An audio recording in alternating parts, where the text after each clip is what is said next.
Welcome back to the Course Creation Incubator. I'm Gina Onativia, online course coach and consultant, here to get you excited about building your online course and hopefully remove any roadblocks that may be stopping you from getting your course done and out the door. Now, I know that one of these roadblocks could potentially be money or financing. So that's why today I want to talk about where I think you should be spending your money and where you should be saving your money. So in the last episode, I talked about how you want to own your identity as a course creator, and how to do that, you've got to make some shifts in aspects of your life. It's about making some things a non-negotiable, seeking out mentors, and investing a little bit of your money into this new endeavor that you've decided to really go after, that you've decided to commit to. And when I say a little bit of money, that's not code for a lot of money.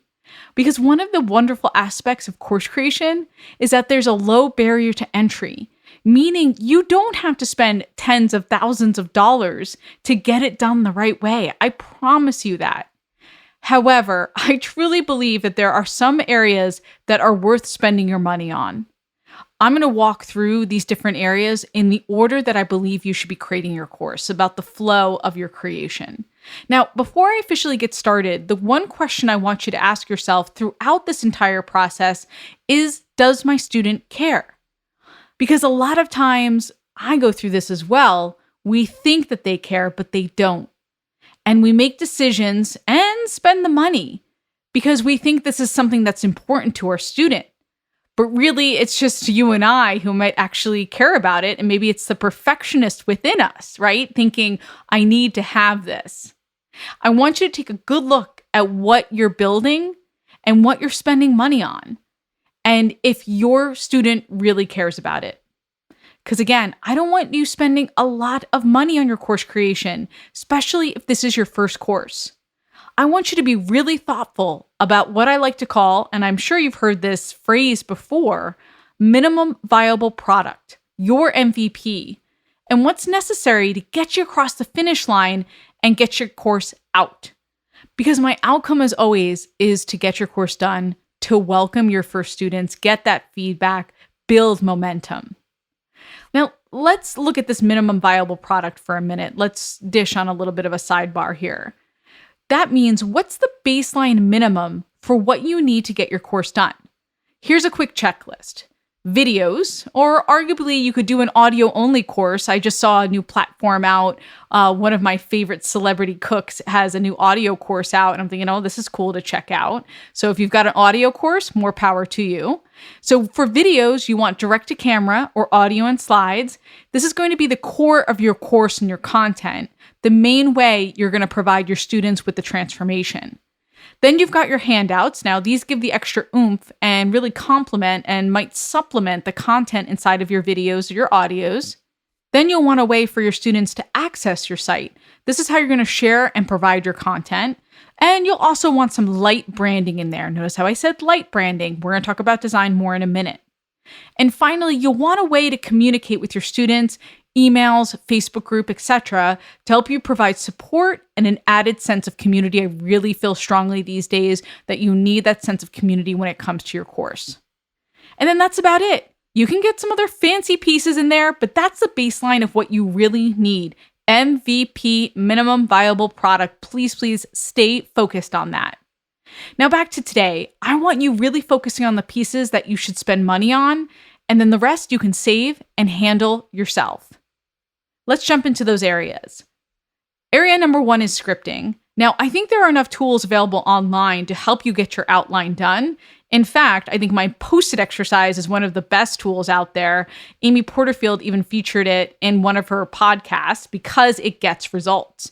It helps you clearly and concisely outline your course without all of the overwhelm, without a ton of confusion in terms of all the material that you have to work with. And you don't have a ton of back and forth with it with this exercise. I'll link to that as part of the show notes so you can check that out. In fact, one of our listeners, Michelle, says she wants another podcast on just the post-it exercise. So I plan to do that in the future. I've been refining it and making it even better for you. So I want to share that. So I'll do that in the future. Now back to scripting.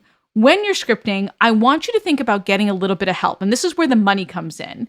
I'm not saying you have to hire an expensive scripting coach. Please don't do that, especially the first time out. What I'm saying is maybe hire a junior writer or a content writer or a virtual assistant who knows how to write. Get someone to help you look at your scripts. Make sure that they flow, that there's a richness in terms of having stories and examples, that there's actionable content in there, and that you're not just talking at your student, that you have homework they can go back and implement. Now, I think that's so critical to have in an online course, that PDF, actionable content piece. I was talking to these burgeoning course creators the other day, and the husband was saying to me, I've got 8 videos and I just want to create the course out of that. And I said to him, well, what are you going to have for your PDFs and downloads? Now, there was a moment of silence on the other line, and he said, okay, well, downloads, I'm open to that. And I said to him, you don't really have a proper course unless you're giving them action steps.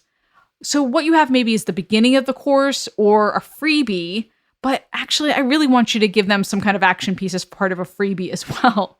So really think through how your students are taking action. And that's number 1, getting a little bit of writing help in terms of your script, someone who can help you with that richness and the take action pieces. Secondly, I think you should spend some money on design. Now, I haven't talked about design a lot on the podcast yet, but I've got a lot to say because my husband, Alex, is an art director. He does all of my design. He does all of our clients' designs, and he's incredible. He has a wonderful eye. And through him, I've really learned more and more about design, especially when it comes to course creation. And when you're first starting out, you do want to get your logo done. And Alex might not be thrilled to hear me say this, so please don't share this with him.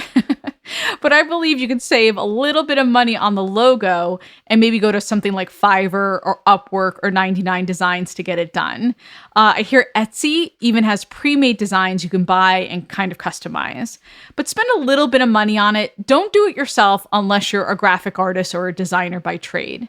And by the way, when you're asking for a logo, start the relationship with your designer with an idea of what you want, with a vision, rather than relying on the designer to define that for you. You want to bring ideas to the table, what you like for fonts, for colors, what you want your logo to represent. You'll be much better off if you can communicate that to your designer at the forefront. Once your logo is done, then that really influences the rest of your brand identity and what the rest of your course really looks like. I want you to think about investing some money then into PowerPoint or slide templates, keynote templates, as well as your handout templates. So you can get your first couple of slides done in either PowerPoint or Keynote, and your first handout created by a designer who really knows what he or she is doing.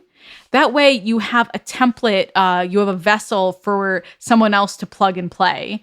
So you can hire a virtual assistant to plug in copy and content as you go, but you know you have these design pieces done by a professional. This goes a long way. I'm telling you right now, every time someone sees our handouts, they're blown away by the beauty of them because my husband does them, because we spend the time to do them to really think about what's visually exciting, what's really easy for them to read, what's a great flow for the handouts. We really think through these pieces and it pays off in terms of experience. So that's why I want you to spend the money here.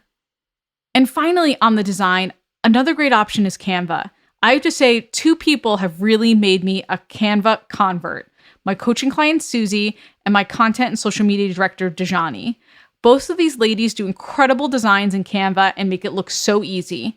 I would definitely recommend the paid option, by the way. It's about $10 to $13 a month, so you could use your brand identity and get some of the bells and whistles to punch it up.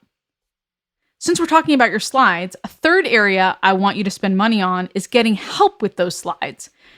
Now, I believe you can create your own slides. Trust me, you're a course creator, you're a badass. I'm sure you have a lot of expertise. Now, it's not because I don't believe in your ability to create your slides. I've just seen course creators lose a lot of time trying to build out their own decks on their own. This could be a real time suck, trust me. So when I'm talking about slides, I'm making an assumption that you're doing slides with audio. You're going to have these gorgeous slides when you're talking to your students. You're going to have a voiceover, hence slides with audio. Once you have your template done, I think you can outline your slides, say on a Google Doc or a Word doc, and talk through about what you want to say on each slide, and then provide those notes to a virtual assistant. You can also have a VA do research to find stats you need or imagery or icons that'll really add richness to those slides. I really don't believe you need to spend time on this and think about spending money on outsourcing. The fourth area I want you to think about is recording software. If you're recording your slides with audio, there are free options out there, but I see some limitations with editing as far as the free options. Now, go ahead, get ScreenFlow if you're on a Mac. If you're on a PC, you're going to get Camtasia. And trust me, the investment will be well worth it. I use ScreenFlow every day, not just to create my courses, but also to communicate to students, communicate to my team. It's an invaluable piece of software for me and for my business. Another area I want you to get some help in and pay for is for your program development. And this could be your virtual assistant. Think about all the ways a virtual assistant can help you, can leverage your time. And in fact, I wanted to make it easier for you, so I created a one-page checklist of all the pieces a VA can help you with in terms of your course creation. Please make sure you download that as part of listening to this episode. It's going to be a huge help for you in terms of how to hire and get the most out of a VA. So one area that a VA can help with development is just gathering everything you need for your site, the different graphics, copy, videos, PDFs. Sometimes I go into development on courses and I get completely overwhelmed because there's so many pieces to pull together. This is where a VA can really focus on that for you and help you. Another area is mocking up the site. A VA can help you with a framework or a wireframe for what you want the site to ultimately become. Another area is writing copy for your site. So in making sure that you have all those pieces for your different lessons. So speaking of development, if you're looking for a program to house your site, I'm a big fan of Kajabi and I'll link to them in the show notes. They have so many beautiful templates that really support your students. The navigation's awesome. The back end is so easy to use. If I can use it, you can use it too.